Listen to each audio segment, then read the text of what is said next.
देखिए, अगर हम प्रशांत किशोर की बात करें तो वो ऑलरेडी पहले मोदी जी के फ़ैन रहे हैं और कई मोदी जी के लिए पहले वो काम कर चुके हैं। लेकिन जो उन्होंने कहा उसमें 100% सच्चाई है, क्योंकि जैसे इसके अपना अगर हम वेस्ट बंगाल की बात करें, जैसे इसके रिज़ल्ट हमारे सामने आएंगे 2 तारीख को, जो कि हमें पहले से पता है, उसमें कोई दो राय नहीं है कि वो 2 तारीख को ममता बनर्जी जो हैं वो बंगाल से उनका सोपड़ा साफ होने वाला है, क्योंकि 2 मई ममता गई तो ये मतलब सही होने जा रहा है। 2 मई ममता गई और ममता बनर्जी, मुझे लगता है कि उसके बाद एक बार जब यहाँ से जाएंगी तो उनका कभी कम बैक भी नहीं होगा, तो उन्हें राजनीति से संन्यास ले लेना चाहिए, क्योंकि उनका फुल एंड फाइनल पैकअप होने वाला है। और जो है घोटाले के जो अभी हमने सामने आया, चाहे हम अनिल देशमुख की बात करें, 100 करोड़ रुपए की उगाई अगर वो एक स्टेट से, एक सिटी से कर रहे हैं, तो सोचिए पूरे राज्य से वो कितनी बड़ी उगाई करते होंगे। नमस्कार, आज हमारे साथ है अमन खान जी, उनसे जुड़ते हैं सीधा और पूछते हैं सवाल। नमस्कार सर, सबसे बड़ा सवाल जो उठ रहा है पश्चिम बंगाल को लेके कि टीएमसी के खुद के चुनावी रणनीतिकार प्रशांत किशोर अब ऑडियो क्लिप में सुनाई पड़ते दिख रहे हैं कि अगर वेस्ट बंगाल में बीजेपी सरकार बना लेती है तो उसके साथ उन्होंने ये भी कयास लगाए हैं कि झारखंड, साथ साथ महाराष्ट्र और उसके साथ साथ राजस्थान में भी सरकार गिरने के चांसेस और वहां बीजेपी सरकार बनाएगी। तो एक कितना बड़ा झटका है, या वो जो है वो पहले ही मोदी के जबरा फैन होते दिख रहे हैं टीएमसी के खुद के चुनावी रणनीतिकार?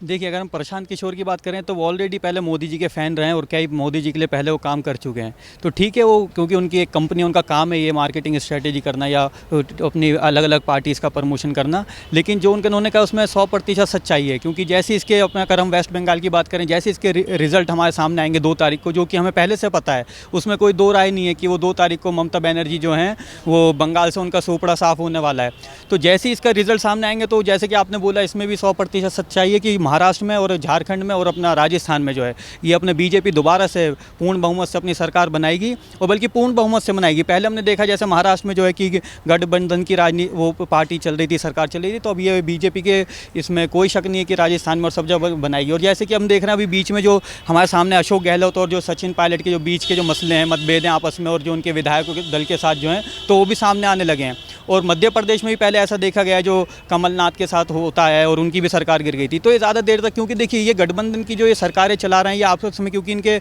एक तो जिनके जैसे भी ये सरकारें तोड़ मरोड़ की सरकारें चल रही हैं, इनकी पूर्ण बहुमत कहीं भी नहीं है, तो आपसे इनके मतभेद जो हैं वो धीरे धीरे सामने आ रहे हैं और ये बहुत ज़्यादा सर्वाइव नहीं कर पाएंगे। तो सर अगर महाराष्ट्र की बात करें, उन्होंने महाराष्ट्र के बोला जो महाराष्ट्र में 3 तिगड़ी सरकार चल रही है, जिसमें एक के बाद एक सनसनीखेज खुलासे करे, एनआईए हो या फिर सीबीआई, एक के बाद एक खुलासे करे, जिसमें खुद के गृह मंत्री, अब तो पहले अनिल देशमुख पर ही जांच चल रही थी, अनिल देशमुख के बाद अब किसके और ऊपर शिकंजा कसेगा? क्योंकि अजीत पवार साथ साथ शरद पवार का नाम भी आ चुका है और उद्धव ठाकरे ने तो मौन व्रत रख रखा है। हाँ, देखिए उद्धव ठाकरे ने इसलिए मौन व्रत रख रखा है क्योंकि उनके पास कहने के लिए कुछ है ही नहीं। ये जो 3 सरकारें जो पार्टी मिल बन के जो सरकार बनाई हुई, चाहे वो कांग्रेस हो, चाहे एनसीपी हो, शरद पवार हो, या अपने अजीत पवार की आपने बात करी, और ये अपना अनिल देशमुख, ये सब इनका जो छवि है वो सब इतनी बेकार हो चुकी है और जनता के सामने आ चुकी है कि उद्धव ठाकरे के पास कहने को कुछ नहीं है। और अभी बीच में देखा गया कि आदित्य ठाकरे मीटिंग ले रहे हैं, तो अब एक बात बताइए, जो हेड ऑफ द स्टेट जो अगर वो एक चीफ मिनिस्टर है वो तो अपने मीटिंग ले नहीं रहा, वो उस पर कुछ बोल नहीं रहा, और आदित्य ठाकरे जो जुम्मा 4 दिन आए हुए, उन्हें राजनीति में हुए हैं, तो उन्हें राजनीति का आर भी नहीं आता, वो आके बैठक ले रहे हैं। तो ये बड़ा आश्चर्यजनक है और ये सोच विचार करने वाली बात है कि किस तरह से इतना बड़ा राज्य, अगर महाराष्ट्र की हम बात करें तो मुंबई की अगर हम बात करें तो मुंबई जो है देश की आर्थिक राजधानी है, तो अगर इतने बड़े शहर में और सिटी में अगर ऐसा हो रहा है तो ऐसे सरकार चल नहीं पाएगी, और इनके आपस के जो मसले मतभेद हैं वो सामने आने लगे हैं। अगर हम शरद पवार की बात करें या उद्धव ठाकरे की बात करें, इनके आपस में ज़्यादा, क्योंकि अब इनके जो विचारधारा है वो एक तो अलग है, वो हमें पहले से पता है कि इन्होंने जो है अपना एक तरह से कॉम्प्रोमाइज़ करके सरकार बनाई थी सिर्फ बीजेपी को गिराने के लिए, वरना जो सबसे बड़ी पार्टी वहाँ पर हम देखें तो बीजेपी रही थी। तो चलिए कोई बात नहीं, इन्होंने अपने फ़ायदे के लिए, एक अपने राजनीतिक फ़ायदे के लिए एक वो कॉम्प्रोमाइज़ किया था जो कि विफल रहा है, और अब ये जनता के सामने आ गया। वहाँ पे महाराष्ट्र की जनता हो या देश की जनता हो, वो सबको समझ आ गया कि वो जो है महाराष्ट्र में ये ऐसे सरकार चल नहीं पाएगी। और जो है घोटाले के जो अभी हमने सामने आया, चाहे हम अनिल देशमुख की बात करें, 100 करोड़ रुपए की उगाई अगर वो एक स्टेट से, एक सिटी से कर रहे हैं, तो सोचिए पूरे राज्य से वो कितनी बड़ी उगाई करते होंगे। और अलग अलग मंत्रालय, और बीएमसी की भी अगर हम बात करें, जो मुंबई का जो बीएमसी है, तो वो दिल्ली के पूरे राज्य से बजट एक ज़्यादा उसका बीएमसी का बजट होता है मुंबई का। वहाँ पे 15 साल से बीएमसी, अब शिवसेना की सरकार चल रही है बीएमसी में। तो अब ये अंदाज़ा लगा लीजिए जो घोटाला है ये सिर्फ 100, 200, 500 करोड़ का नहीं है, कई हज़ार और लाखों करोड़ का घोटाला है जो अब धीरे धीरे सामने आता जा रहा है। और चाहे एनसीबी की बात हो, चाहे एनआईए की बात हो, जब से बॉलीवुड में जो एसएसआर का जो मुद्दा हुआ है, सुशांत सिंह राजपूत का जो किस्सा हुआ है, जब से डे बाई डे हम देखते आते हैं, दिन ब दिन कोई ना कोई महाराष्ट्र को लेकर, मुंबई को लेकर एक नई अलग खुलासा होता है और कोई ना कोई न्यूज़ सामने आती है, चाहे आर भारत से हो या कहीं से भी हो। और जी ये, क्योंकि अगर हम देखें, अगर इनके जो आपसी जो मतभेद हैं, चाहे वो महाराष्ट्र में हो, तीनों तीनों पार्टियों के, चाहे कांग्रेस, एनसीपी और अपना शिवसेना के हों, चाहे अपना राजस्थान में जो आपस में जो इनके, चाहे अपना सचिन पायलट और सचिन गहलोत के, अशोक गहलोत के बीच के जो मसले सामने आ रहे हैं, वो इसलिए क्योंकि देखिए इनकी जो,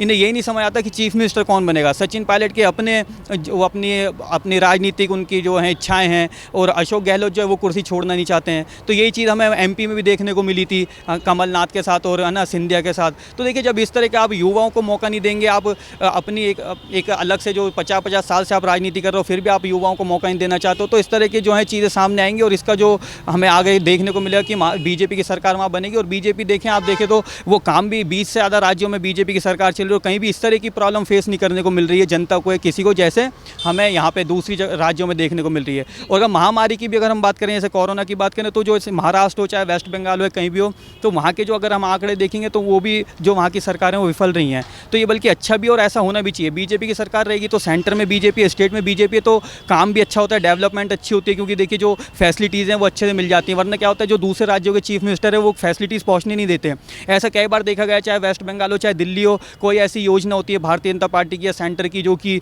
किसी हेल्थ को लेके होती है या एजुकेशन को लेके होती है, तो ये लोग लागू नहीं करते हैं। ये बोलते हैं भाई नहीं, हमारे स्टेट में चलेगी नहीं। वो इसलिए करते हैं क्योंकि वोट बैंक को कहीं ऐसा ना हो कि बीजेपी को कोई फ़ायदा हो जाए। तो देखिए जब आप एक जनता के आप हितैषी नहीं है, आप सिर्फ अपने फ़ायदे के लिए कि कहीं दूसरे को फ़ायदा ना हो जाए, आप वहाँ की पॉलिसी नहीं पहुँचने दे रहे हो अपने राज्य में, तो इस तरह से भी जनता भी समझ जाती है कि हमारे लिए कौन पार्टी ज़्यादा फ़ायदेमंद है, कौन हमारा हितैषी है। आपने सवाल के पश्चिम बंगाल पे मैं वापस से आऊंगी, तो पश्चिम बंगाल पे जो बोल सकते हैं कि खुद के रणनीतिकार, खुद की पार्टी के नेता अगर बीजेपी को जीतने का दावा कर रहे हैं, चाहे दबे मुंह कर रहे हैं, और खुलकर सामने तो बोलना पड़ता ही है क्योंकि पैसे वो इस चीज़ के ले रहे हैं, तो खुलकर आके सामने तो सच बोल नहीं सकते। लेकिन प्रशांत किशोर ने यह भी कहा है दूसरी ओर कि अगर भारतीय जनता पार्टी जीतती है, 100 के आंकड़ा पार करती है सीटों में, तो वो राजनीति छोड़ देगी। तो इससे क्या लगाया जा सकता है और इससे क्या क्यास लगाया जा सकता है? और सबसे बड़ी बात, जो ऐसी वीडियो और ऑडियो चैट लीक हो रहे हैं, क्योंकि 4 चरण के चुनाव हो चुके हैं, आधी वोटिंग हो चुकी है, अब 4 चरण के चुनाव और बचे हैं जिसमें होने वाले हैं, इसमें कितना बड़ा फायदा बीजेपी को हो सकता है?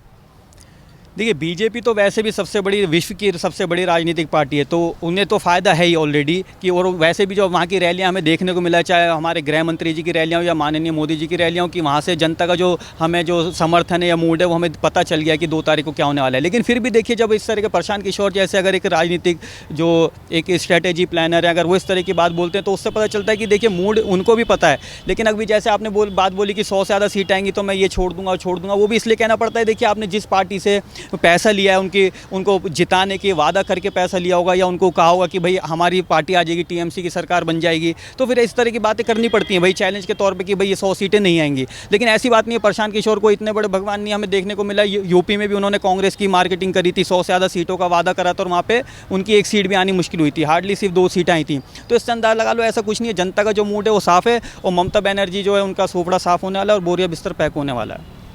एक और चीज़ जो बोला जाए तो जैसे अभी सामने आ रहा है, हर जगह फूट पड़ रही है, बट उसके बाद भी जो पत्रकार हैं, जो बोल सकते हैं बिक गए हैं या पत्रकारों के नाम पर धब्बा कुछ है, तो ऐसे सवाल कुछ पत्रकार करें और कुछ सवाल जो है कि सिर्फ मोदी के खिलाफ बातें कर रहे हैं। और इसमें अगर बीच बात की जाए तो ममता बनर्जी बहुत ज़्यादा बोलती हुई दिख रही हैं कि जो हिंसा के लिए उसमें अमित शाह का इस्तीफा मांग रही हैं, और हिंसा के लिए वो खुद उकसाती हुई दिख रही है कुछ रैलियों में, तो इस पर क्या कहेंगे? देखिए आप ये देखिए इस्तीफा मांग कौन रहा है? इस्तीफा वो मांग रहा है जो अभी इलेक्शन से पहले भी खुद हमले करवाता है, पत्थरबाजी करवाता है। बीजेपी के 100 से ज़्यादा कार्यकर्ताओं की वहाँ पे माना मौत हो चुकी है, हादसों में उन पे हमले हो चुके हैं। अभी वहाँ के प्रभारी हमारे बीजेपी कैलाश विजयवर्गीय जी, राष्ट्रीय महामंत्री भी, उन पे हमले हो गए, पत्थरबाजी हो गई। अभी हमारे बीजेपी के जो वेस्ट बंगाल के अध्यक्ष हैं उन पर हमला हो गया, उनकी गाड़ी पर पत्थरा हो गया है। तो आप देखें जो खुद गुंडागर्दी की राजनीति करते हैं और दूसरी जो विचारधारा है उसे पनपने ना देना, उसको देखिए डेमोक्रेसी ये नहीं होती। डेमोक्रेसी का मतलब ये होता है सबकी अपनी विचारधारा है, सबकी अपनी माइंडसेट है, कौन किसको वोट देता है, कौन किसको सपोर्ट करते हैं। लेकिन आप दबाते हैं, आप फेस्टिवल पे राजनीति करते हैं, आप धर्म पे राजनीति करते हैं, आप बदमाशी करते हैं, गुंडागर्दी करते हैं। उसके बाद आप एक देश के गृह मंत्री को, माननीय अमित शाह जी को गुंडा बताते हैं और बोलते हैं कि वो तो मतलब गुंडागर्दी कर रहे हैं। देखिए अगर वो सीआरपीएफ वहाँ पे लगाते हैं तो सीआरपीएफ लगाने का मतलब ये कि शांतिपूर्ण तरह से वहाँ पे इलेक्शन हो जाए, चुनाव हो जाए, तो इसमें क्या गलत करा? अगर एक गृह मंत्री अगर एक राज्य में सीआरपीएफ लगाता है कि वहाँ पे इलेक्शन अच्छे से हो जाए, तो इससे तो उन्हें खुश होना चाहिए। देखिए अगर आपको लगता है कि आपने वहाँ डेवलपमेंट करी, बहुत अच्छा काम करा और आपको कोई हरा नहीं सकता, या आपको प्रशांत किशोर कह कह रहे हैं कि भाई 100 से ज़्यादा सीट आएंगी तो मैं ये छोड़ दूंगा। तो जब आपको इतना ही भरोसा है अपने ऊपर तो फिर आप टेंशन मत लीजिए, आप इलेक्शन होने दीजिए। 4 चरण हो चुके हैं, बाकी भी हो जाएंगे। 2 तारीख को दूध का दूध पानी का पानी हो जाएगा। लेकिन देखिए आप जहर उगलने हैं। आप जो आपकी राजनीति वो डेवलपमेंट के ऊपर नहीं है, एजुकेशन के ऊपर नहीं है, हेल्थ के ऊपर नहीं है। आपकी राजनीति सिर्फ अपना क्या कहते हैं कि एक देश को बरगलाने वाली राजनीति और तोड़फोड़ करने वाली राजनीति और फूट डालने वाली राजनीति। तो देखिए बहुत हो गया, 10 साल 20 साल से आप भी करते हो, अब और नहीं चलेगा। सवाल अंतिम है कि 2 मई को क्या नतीजे आने के कयास लगा सकते हैं, या क्या अब जो रुख सामने आ रहा है, जैसे डर्टी पॉलिटिक्स देखने को मिल रही है, जो पहले जुबानी जंग थी अब वो हिंसा में तब्दील हो चुकी है, जनता बहुत ज़्यादा आक्रोश में दिख रही है, तो क्या नतीजे आ सकते हैं? और क्या फीस अगर आप बोलें तो क्या बोलेंगे कितनी सीटें आने के चांसेस हैं दोनों पार्टीज़ के?